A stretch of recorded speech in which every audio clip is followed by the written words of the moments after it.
Hola, buenos días. En esta exposición les presentaré una breve historia de las unidades de procesamiento gráfico. Mi nombre es Ulises Augusto Espinosa Hernández. Solo haré un breve recuento de las cosas más importantes. Definitivamente hay muchas cosas de las cuales se pueden hablar, pero considero que esto es lo que podría considerarse central. Primero hay que entender por qué nacen las unidades de procesamiento gráfico. En principio, una computadora tiene que hacer muchas tareas simultáneamente. Hoy en día se nos hace fácil pensar que una computadora imprime video y al mismo tiempo está recibiendo instrucciones y al mismo tiempo está procesando instrucciones y hace muchas cosas al mismo tiempo. Sin embargo, esto antes no era posible, era forzar mucho al procesador. Además, imaginando una línea como eran las computadoras en la línea de comandos, primero recibía la instrucción y luego imprimía el resultado. Es decir, no tenía que pelearse el procesador por hacer muchas cosas simultáneamente. Es a lo que me refiero con que la línea de comandos no requiere hacer cálculos recurrentes. Es decir, por un lado los cálculos lógicos y por el otro lado el renderizado de videos. Sin embargo, fueron surgiendo nuevas necesidades. Por ejemplo, los videojuegos. Los videojuegos requieren hacer las dos cosas al mismo tiempo. Por un lado, renderizar video y por el otro hacer cálculos lógicos para poder mover ese video. Y por otro lado, comenzaban a surgir la necesidad de las interfaces gráficas de usuario con ventanas e iconos. En ambas situaciones, con interfaces gráficas de usuario con iconos y ventanas, y los videojuegos requerían hacer las dos cosas al mismo tiempo, renderizar video y hacer cálculos lógicos. Es decir, estábamos a nada de forzar al procesador de hacer muchas tareas al mismo tiempo y de almacenar en un buffer todas esas ventanas, todas esas pantallas que debían ponerse adelante. Entonces requeríamos más hardware para hacer más cálculos al mismo tiempo. Ahora, ejemplos de esta necesidad, por ejemplo, es en Japón, donde existió una fiebre por los videojuegos, se pusieron de moda en los años 70. Uno de estos ejemplos es el videojuego Space Invaders, cuyo creador, para poder realizar estas tareas que requerían renderizar video, agregó memoria RAM adicional, donde el procesador en primera instancia renderizaba el video y lo guardaba esa memoria RAM. Sin embargo, y esto lograba que el videojuego, en este caso Space Invaders, pudiera bajar cada una de sus imágenes. Pero esto implicaba un problema. Esto todavía no resolvía el problema del renderizado de video. Todo eso se seguía haciendo en la unidad de procesamiento central. Ahora, Space Invaders es un juego conocido porque mientras más vayas matando marcianitos, más rápido se va haciendo. Eso es conocido como una característica del video. Sin embargo, en realidad eso era consecuencia de las limitaciones del hardware. Cada uno de los marcianitos tenía que renderizarse. Mientras más haya, más espacio en el procesador ocupa y menos espacio hay para renderizar videos. En realidad, mientras menos marcianos había, más frames por segundo podían renderizarse. Entonces, que el hecho que la pantalla fuera cada vez más rápida era porque había menos marcianos. Es decir, había menos necesidad de hacer cálculos lógicos. Entonces, algo que era originalmente una característica, bueno, que normalmente somos acostumbrados a que sea una característica del videojuego, en realidad era una limitante del hardware. Teníamos que renderizar video y hacer cálculos lógicos. Entonces renderizar distrae al CPU, como era el caso de este videojuego. Por otro lado, esto fue en Japón y en Estados Unidos, IBM comenzó a tener el mismo problema. Quería hacer más cálculos lógicos, pero para eso tenía que hacer menos renderizado de video, que para una computadora con comandos de línea, pues bueno, imprimir los caracteres. El IBM implementó un adaptador de display monocromático. Entonces, este pequeño componente, que era un equivalente a lo que ahora ya es la unidad de procesamiento gráfico, podía procesar todos los caracteres, ese componente, mientras la CPU únicamente hacía los cálculos lógicos. En este momento ya las empresas comenzaban a tener claro que se necesitaba ampliar la memoria y renderizar video en un componente apartado del hardware para no distraer a la CPU de sus cálculos lógicos. Ahora, para resolver este problema, para no distraer a la CPU de renderizar videos, se crea el primer componente dedicado, el NEC 7220. Este pequeño componente que vemos aquí hace lo que esencialmente ya hace una GPU hoy en día, que es renderizar píxel por píxel, crear pantallas y guardarlos en un buffer para que luego se proyecten en pantalla. La empresa NEC lo implementa en su computadora, en esta computadora que era la NEC 98. Ahora ellos se presentaron en un problema. Cuando llegaron a Estados Unidos, intentaron popularizar su computadora, pero pues, en ese momento era muy común hacer clones. Entonces Intel e IBM lograron clonarla y pues le quitaron el mercado a NEC y no pudo consolidarse en los Estados Unidos. Sin embargo, ya para los años 1985, en los años 80, ya estaba completamente, todas las empresas tenían claro que se necesitaba crear una tarjeta de hardware especializada para eso. IBM en 1985 saca la IBM 8414, que ya tiene casi todas las características de una tarjeta gráfica que conocemos hoy en día. En primera instancia, ya es una tarjeta.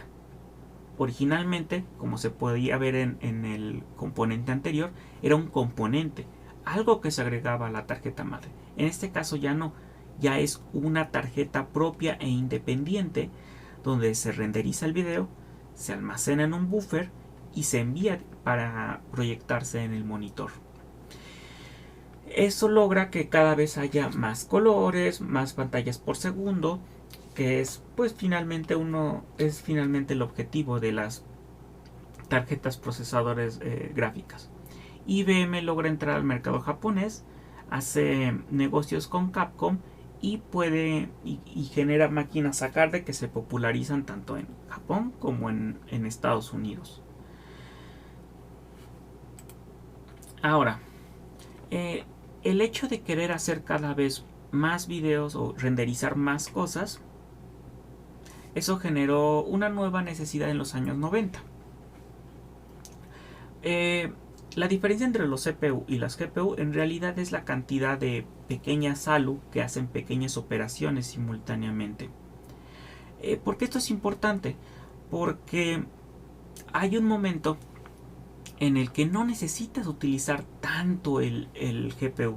Por ejemplo, podemos imaginar un escritorio en estado de reposo. Simplemente está no haciendo nada. Entonces no necesitas tanto al GPU. Sin embargo, cuando estás proyectando un video o renderizando un video en 3D, ocupas mucho a la GPU. Entonces es como un vaivén, donde a veces la ocupas mucho y a veces la ocupas poco. Entonces, para poder hacer más eficiente el proceso de la GPU, en vez de construir una GPU que sea súper capaz de renderizarte algo y que estaría en desuso cuando la computadora esté en estado de reposo, crearon un concepto llamado aceleración por hardware. Únicamente vamos a ocupar a la GPU, y más importante aún, vamos a ocupar todas las pequeñas mini ALU que contiene la GPU solo cuando sea necesario. Si estamos en estado casi de reposo, pues que lo haga una ALU general en la GPU, y solo cuando estemos haciendo actividades muy pesadas se ocupa el 100% del hardware de la GPU que viene integrada. En los años 90 precisamente el renderizado 2D y 3D comienza a ser la punta de lanza de todo el desarrollo de este hardware. A partir de este punto, quien haga más renderizado, más rápido, con mejor definición, es quien iba a salir, es quien iba a ganar el mercado. Dicho sea de paso, en los años 90, cuando Microsoft saca su sistema operativo Windows y logra destronar a IBM, todos los fabricantes de GPU se alían con Microsoft. La propia IBM, que comenzaba a tener sus GPU, no pudo competir contra Microsoft porque la gente estaba comprando productos de Microsoft y de Windows. Entonces IBM ya no pudo conseguir este mercado.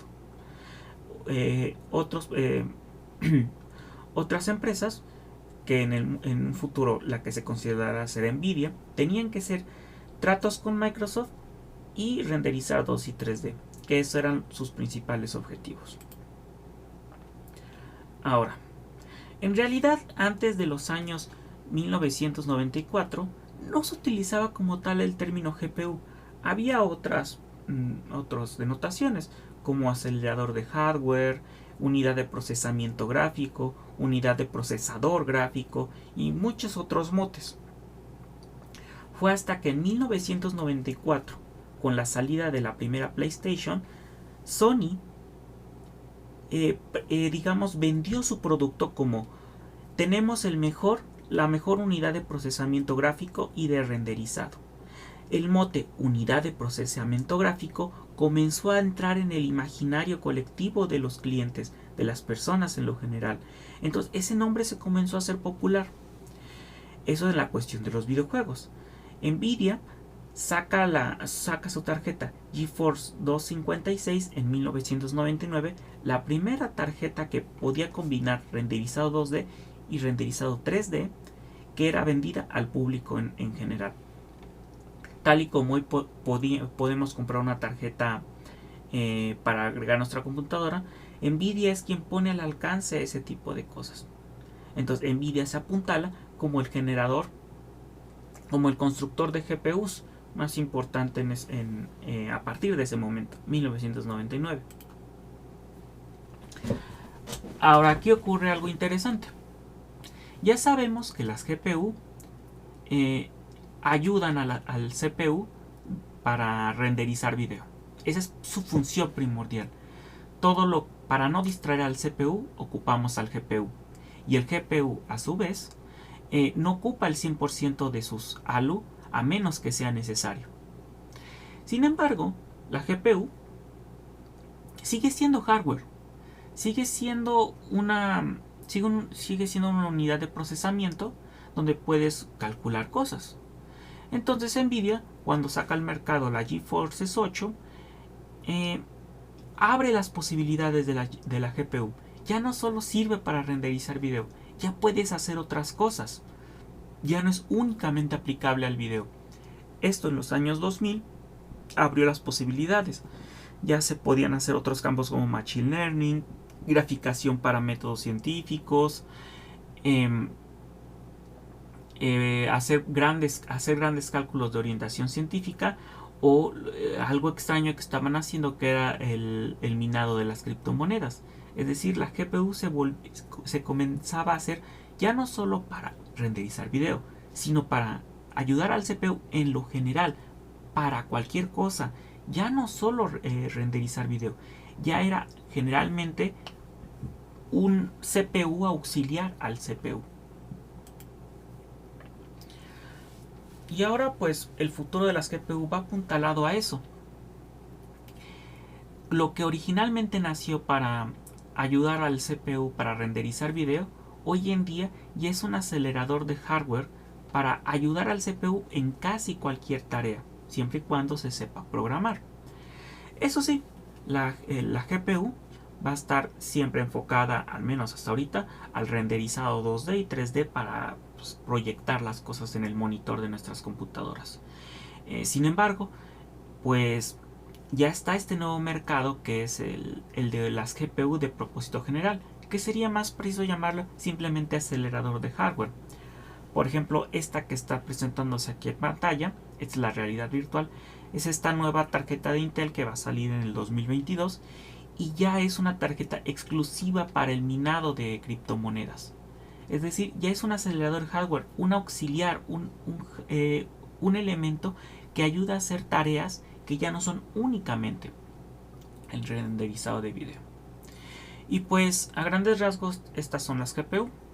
Haciendo un breve resumen, las GPU nacen como un hardware que ayuda al CPU a que no se distraiga de sus funciones primordiales, que es el cálculo lógico.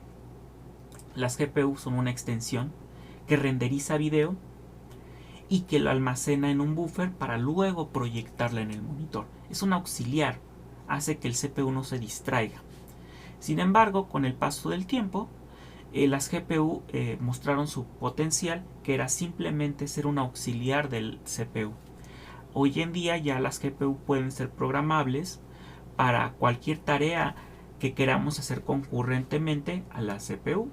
Sin embargo, las GPU siguen teniendo su principal objetivo, que es renderizar 2D y 3D. Pues espero que esta pequeña introducción les sea de utilidad. Eso es todo por mi parte. Muchas gracias.